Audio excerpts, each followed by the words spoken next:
ஆடி மாசம் குரு சூரியன் சேர்க்கை, இரண்டு உயர்ந்த கிரகங்கள். சூரியன் ஒரு தலைமை பண்பு, 9 கோள்களுக்கும் தலைவனாக இருக்கக்கூடியவன், தந்தையாக இருக்கக்கூடியவன், உடம்புல உயிராக இருக்கக்கூடியவன்.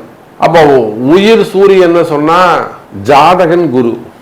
ஜாதகன் குரு அந்த உயிருக்கு அடையாளமாக இருக்கக்கூடியது, கர்மாவாக இருக்கக்கூடியது குரு. அப்ப இரண்டு உயர்ந்த கிரகங்கள் இந்த ஆடி மாசத்துல சேர்க்கை, குரு சூரியன் தொடர்பு ஒரு ராஜயோகத்தை கொடுக்கும். குரு சூரியன் சேர்க்கை அரசு அதிகாரிகளுக்கு மேலும் பதவி உயர்வுகளையும் பேர் புகழை கொடுக்கும். குரு சூரியன் சேர்க்கை அரசியல் நண்பர்களுக்கு புதிய அடையாளத்தை கொடுக்கும். நல்ல பொதுமக்களிடத்தில் நல்ல பேர் புகழை வாங்கி கொடுக்கும். புதிய பதவிகள் கிடைக்கும். மெயினா குடும்பத்துல மகிழ்ச்சி, குடும்பத்துல நிம்மதி, வேலையில நிம்மதி, வேலையில மகிழ்ச்சி, ஒரு திருப்திகரமான அந்த வேலையை செய்யறது. அதே போல தொழில நல்ல முன்னேற்றம். இது எல்லாம் இந்த ஆடி மாசத்துல நடக்க போகுது. ஒரு பக்கம் சனி வக்ரம், இன்னொரு பக்கம் குரு சூரியன் சேர்க்கை. சூரியனுக்கு 2-12 புதனும் சுக்கிரனும். இந்த கிரக அமைப்புகள் எல்லாம் நல்ல யோகத்தை செய்கிறது ஆடி மாதம். ஸோ கண்டிப்பா இந்த வீடியோவை ஸ்கிப் பண்ணாம பாருங்க, சப்ஸ்கிரைப் பண்ணுங்க, மெயினா ஷேர் பண்ணுங்க, அதோட கூட கமெண்ட் பண்ணுங்க. முடிந்த வரையில் உங்களுடைய சிறந்த கேள்விகளுக்கு பதிலளிக்க முயற்சிக்கின்றேன்.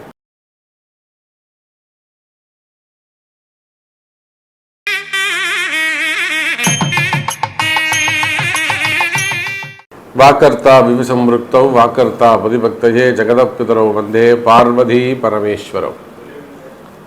எல்லாமல்ல அம்மையப்பனாக விளங்கக்கூடிய மீனாட்சி அம்பிகா சமேத சுந்தரேஸ்வர பெருமானுடைய திருவடிகளை வணங்கி, என்னுடைய உபாசனை தேவதை அன்னை வாகராகி அம்பாளுடைய மலரடிகளையும் பணிந்து, உலகம் முழுவதும் வாழக்கூடிய கடவுளருள் டிவி நேயர்கள் அனைவருக்கும் உங்கள் தாம்பரம் வாராகி ஈசநேசன் சுவாமியுடைய நல்லாசிகள், வாழ்த்துக்கள். ஜெய் வாராகி, ஜெய் ஜெய் வாராகி. ஆடி மாசம் நாம் எல்லோரும் ஆவலோடு எதிர்பார்க்கக்கூடிய ஒரு தமிழ் மாதம் எதுனா ஒரு ஆடி மாதம். ஒரு 3 மாதத்துக்கு ரொம்ப ஒரு சிறப்பு உண்டு. அதாவது தை மாதம், அதே போல் ஆடி மாதம், அதே போல் ஆவணி மாதம். இந்த தை மாதமும் இந்த ஆடி மாதமும் இந்த தட்சணாயனம் உத்தராயணம்னு சொல்லக்கூடிய சூரியனுடைய மாற்றம் நடைபெறும். மலர்வரை தேய்பிறை, இரவு பொழுது பகல் பொழுது அப்படிங்கிற மாதிரி. அதே போல் எப்படி தை பிறந்தா நல்லா இருக்குமோ அதே போல் ஆவணி பிறந்தா நல்லா இருக்கும். விநாயகர் சதுர்த்தியிலேருந்து பூரா பூஜைகள் தான், வழிபாடுகள் தான். அப்போ ஆவலோடு எதிர்பார்க்கக்கூடிய ஆடி மாதம். இந்த ஆடி மாசத்துல என்ன சார் சிறப்பு? கிரக அமைப்புகள்ல வானியல்ல என்ன மாற்றம் நிகழுது? வானிலை சாஸ்திரத்துல மேல் உலகத்துல என்ன மாற்றங்கள், கிராவிட்டியில என்ன சேஞ்சஸ் ஏற்படுதுன்னா, சூரிய பகவான் கடகராசியில் பிரவேசம் செய்கிறார். அதாவது காலபுருஷனுக்கு தாய் வீடு 4ஆம் பாவம், சந்திரனுடைய வீடு. சந்திரனுடைய வீட்டுக்கு சூரியன் வருகிறார். 1 மாசம் அங்க இருக்கார். அம்மாவுடைய வீட்டில் அப்பா இருக்கிறது. தந்தையாகிய கிரகம் சூரியன், தாய் கிரகம் சந்திரன். அப்போ சூரியன் இந்த முறை கடகத்துக்கு வரும்போது கூட குரு இருக்கிறார். இது ஒரு பெரிய சிறப்பு. குருவும் சூரியனும் இணைந்திருப்பது ஒருவருடைய ஜாதகத்தில் அது எந்த லக்னமா வேண்டுமானாலும் இருக்கலாம். நீங்க எந்த லக்னமா வேண்டுமானாலும் வச்சுக்கோங்க, எந்த ராசியா வேண்டுமானாலும் வச்சுக்கோங்க. ஒரு ஜாதகத்துல குருவும் சூரியனும் சேர்ந்திருக்கு அப்படின்னு வச்சுக்கிட்டீங்கன்னாக்கா, நீண்ட நாளா போராடிக்கிட்டு இருக்க ஒரு விஷயம் இமீடியட்டா உடனே நடந்துடும். அதாவது ஒரு பழமொழி சொல்லுவாங்க, ஆனை மேல போறவங்கிட்ட அம்பு ஆயுதம் கேட்டா கிட்ட நின்று கொடுத்து உதவி செஞ்சுட்டாடா போவான் அப்படின்னு சொல்லுவாங்க. அதாவது அவர் பெரிய உயர்ந்த ஸ்தானத்துல ரொம்ப உயர்ந்த வாழ்க்கையை ஒரு பெரிய ஆள்கிட்ட வாழ்ந்துகிட்டு இருக்கும்போது நம்ம போய் ஒருத்தட்ட உதவி கேட்டோம்னா நம்மளை மதிக்க கூட மாட்டாங்க அப்படிங்கிற கருத்து தான் அது. ஆனால் இந்த குரு உயர்ந்தவர், அவருக்கு மேல உயர்ந்த ஸ்தான நற்குணத்தை உடையவர் சூரியன். அப்ப இவங்களோட காம்பினேஷன் இருக்கும்போது உங்களை விட ஒரு பெரிய இடங்களை போய் ஒரு உதவி கேட்டீங்கன்னா இமீடியட்டா கிடைச்சிரும். இதனால் வரையில நீங்க பல இடங்களை போய் உதவி கேட்டிருக்கலாம், முடியாதுன்னு இருக்கலாம். பேங்க் லோனாக இருக்கலாம், அது மார்கேஜ் லோனாக இருக்கலாம், இல்லை அப்கிரேட் பண்ணக்கூடியதாக இருக்கலாம், டாப் அப் பண்ணக்கூடியதாக இருக்கலாம், ஓடியா இருக்கலாம், சிசியா இருக்கலாம், இல்லை மார்கேஜ் லோனாக இருக்கலாம். அப்போ நீங்கள் கேட்டு இல்லைன்னு சொன்னவங்களா கூட இப்போ போய் நீங்கள் ரீஅப்ரோச் பண்ணுவீங்கன்னா இமீடியட்டாக உங்களுக்கு லோன் கிடைக்கும். அதே போல் சொந்தக்காரங்கள்ட்ட அல்லது வெளியில் ஒரு பெரிய தொகை கேட்குறீங்க, இல்லை ஒரு உதவி கேட்குறீங்க, ஒரு வேலை கேட்குறீங்க, ஒரு பொண்ணு கேட்குறீங்க, புரியுதுங்களா? ஒரு பொண்ணு கேட்குறீங்க, இல்லை மாப்பிள்ளை கேட்குறீங்க, அப்படியும் இல்லைனாக்கா ஒரு வேலை கேட்குறீங்க, ஒரு வாய்ப்பு கேட்குறீங்க, ஒரு சொத்து கேட்குறீங்க, எனக்கு கொடுக்க வேண்டிய பணத்தை கொடுன்னு கேட்குறீங்க. அப்போது இதுவரை நடந்திடாத உதவிகள், நீங்கள் கேட்டும் கிடைக்காத உதவிகள் இந்த ஆடி மாசத்திலிருந்து படிப்படியாக கிடைக்கும். இதுதான் இந்த ஆடி மாசத்தின் சிறப்பு. இப்போ நான் சொல்றது நார்மலா ஒரு குடும்ப வாழ்க்கைக்கு சொல்றேன். ஒரு வேலைக்கு போகணும், ஒரு குடும்பத்தை காப்பாற்றணும், பொண்டாட்டி பிள்ளைங்களை காப்பாற்றணும், ஒரு குடும்ப வாழ்க்கைக்கு சொல்றேன். இதே குரு சூரியன் காம்பினேஷன் அப்படியே கொண்டு போயிட்டு தொழிலுக்கு போடுங்களேன், பிஸ்னஸ்க்கு போடுங்களேன், சூப்பராக வேலை செய்யும். நீங்கள் ஒரு ஓன் பிஸ்னஸ் பண்ணுறீங்க, ஒரு ஃபேக்ட்ரி வச்சு ரன் பண்ணுறீங்க, இல்லை ஒரு கம்பெனி வச்சு நடத்துகிறீங்க, அதில் ரொம்ப அப் அண்ட் டவுன்ஸ் வருது. மெயினாக க்ரூஷியலான ஒரு பீரியடு, டைட் பொசிஷனு, ஃபண்டு வராமல் இருக்கிறது. அப்போ இந்த மாதிரியால் ஒரு டைட் பொசிஷன் இருக்குன்னு வச்சுக்கோங்களேன். யாரோ ஒருத்தர் என்னைக்கோ நீங்கள் கேட்டிருப்பீங்க, அவங்க இப்போ உங்களுக்கு உதவி செய்வார்கள். டைம் அப்படியே மாறும். இதுதான் அந்த கிரக அமைப்புடைய சிறப்பு. அப்போ இந்த குரு சூரியன், அதே போல சனி வக்ரம் பெற்றிருப்பது மிக தொழிலுக்கு ரொம்ப ரொம்ப நல்லது. சனி பகவான் வக்ரம் பெற்று இருப்பது ரொம்ப ரொம்ப சிறப்பு. அப்படி அவர் இருந்தாருன்னா தொழில் சூப்பரா இருக்கும்னு அர்த்தம், பெட்டரா இருக்கும்னு அர்த்தம், கவலைப்பட வேண்டாம்னு அர்த்தம். அப்ப தொழில் அமைப்புகளுக்கு சிறப்பா இருக்கு, வேலை வாய்ப்புகளுக்கு சிறப்பா இருக்கு.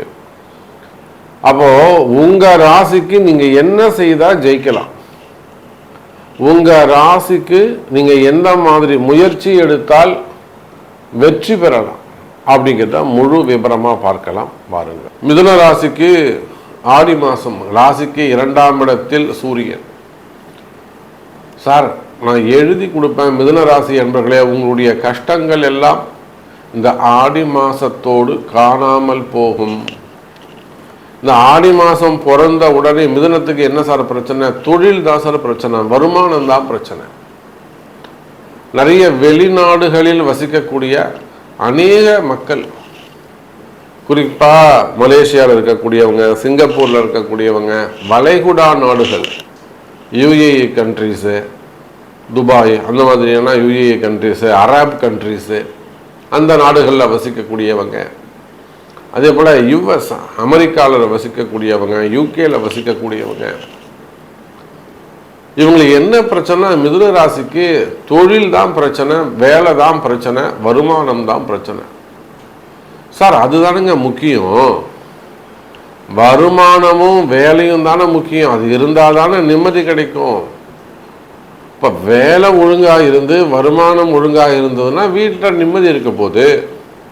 அப்போ அது பேசிக்கான விஷயம். அதுவே இல்லைன்னா மற்ற எல்லா இடங்களும் தடுமாற்றம் ஏற்படும். புரியுதுங்களா? மற்ற எல்லா விஷயங்களும் தடுமாற்றங்கள் ஏற்படும். வருமானம் தான் முக்கியம். அது ஆணோ பெண்ணோ. ஒரு வீட்டில் ஆம்பளை நல்லா ஜம்முன்னு சம்பாதிக்கலாம், ஒரு பெண் அவங்களுக்கு துணையாக ஒரு வேலைக்கு போயிட்டு வரலாம். அந்த பெண்ணுக்கு வேலை இல்லை அப்படின்னா அவங்க ரொம்ப டிப்ரெஷன் ஆகிடுவாங்க, டிஸ்டர்ப் ஆகிடுவாங்க. அப்போ ஆணாக இருந்தாலும் பெண்ணாக இருந்தாலும் தொழில் முக்கியம், உத்தியோகம் முக்கியம், வருமானம் முக்கியம். அப்போ மிதுன ராசிக்கு இப்போ ஏன் சார் தொழில் பிரச்சனையாக இருக்குது, ஏன் சாமி இப்போ வேலையில் பிரச்சனையாக இருக்குது, ஏன் சாமி இப்போ வேலை போயிடுமோங்கிற பயம் அதிகமாக இருக்குது, இல்லை வேலைக்கு போகலாமா போக வேணாமான்னு 2 மனசாக இருக்கு ஏன் சாமி? அதுக்கு காரணம் மிதுன ராசி என்பர்களே, ராசிக்கு 10ஆம் இடத்தில் கர்மஸ்தானத்தில் கர்மகாரகன் காரக பாவனாஸ்தி. சார் 10ஆம் இடம் என்பது தொழில் ஸ்தானம், 10ஆம் இடம் என்பது கர்மஸ்தானம். அப்போ 10ஆம் இடத்துல சனி பகவான் அமைந்திருப்பது காரக பாவனாஸ்தி. தொழில் காரகன் தொழில் ஸ்தானத்தில் அமைந்தால் அந்த தொழில் கொஞ்சம் ஆட்டங்காணும், அசைச்சு பார்க்கும். நல்லா ஒரு 20 வருஷமா வேலை செய்கிறேன், ஒரே கம்பெனி 18 வருஷமா வேலை செய்கிறேன், 15 வருஷமா வேலை செய்கிறேன், அப்புறம் என்னங்க பிரச்சனை? இப்போ திடீர்னு ஒரு மேலே வந்தாங்க, அவங்க மூலியமா பிரச்சனை. இப்போ கூட நமக்கு வெளிநாட்டிலேருந்து ஒரு ஃபோன் வந்தது. ஒரு பெரிய நிறுவனம், இவங்க போயிட்டு தான் அங்கே ஒரு லேடி தான் பேசுனாங்க. இந்த அம்மா போயிட்டு தான் ஒரு 18 வருஷமாக அங்கே ஒர்க் பண்ணுறாங்க. ஜீரோலேருந்து அந்த கம்பெனியை டெவலப் பண்ணி கொண்டு வந்திருக்காங்க. இன்றைக்கி நிறைய அப்டேட்ஸ் வந்து போச்சு, ஏஐலேருந்து நிறைய அப்டேட்ஸ் வந்து போச்சு. அப்புறம் அதுக்கு ஈக்குவலாக நிறைய வெளிநபர்களும் உள்ளே வர ஆரம்பிச்சிட்டாங்க. வெளிநபர்கள் உள்ளே வந்த உடனே இவங்க அந்த லாங் டைமாக இருக்கிறாங்க இல்லையா, இவங்களை பற்றி தவறான ரிப்போர்ட்ஸ் போட்டு கொடுத்து இவங்களை வந்து இப்போ கடைசியில் ஒரு ஜெயில் யோகம் மாதிரி ஒரு கம்ப்ளைண்ட் மாதிரி கிரியேட் பண்ணிட்டாங்க. ஸோ அவங்க ரொம்ப வருத்தப்பட்டு என்கிட்ட சொன்னாங்க, நிச்சயமாக மேடம் இப்படி பண்ணுவாங்க, எம்டி இப்படி பண்ணுவாங்கன்னு நினைக்கல சார் அப்படின்னாங்க. காரணம் மிதுனம். அப்போ மிதுன ராசியாக இருந்தால் வேலை செய்கிற இடத்துல நீங்கள் எவ்வளவு விசுவாசமாக இருந்தாலும், எவ்வளோ நேர்மையாக எவ்வளோ நம்பிக்கையாக உழைச்சாலும் அங்கே நிறைய சேஞ்சஸ் ஏற்படுது, நிறைய மாற்றங்கள்.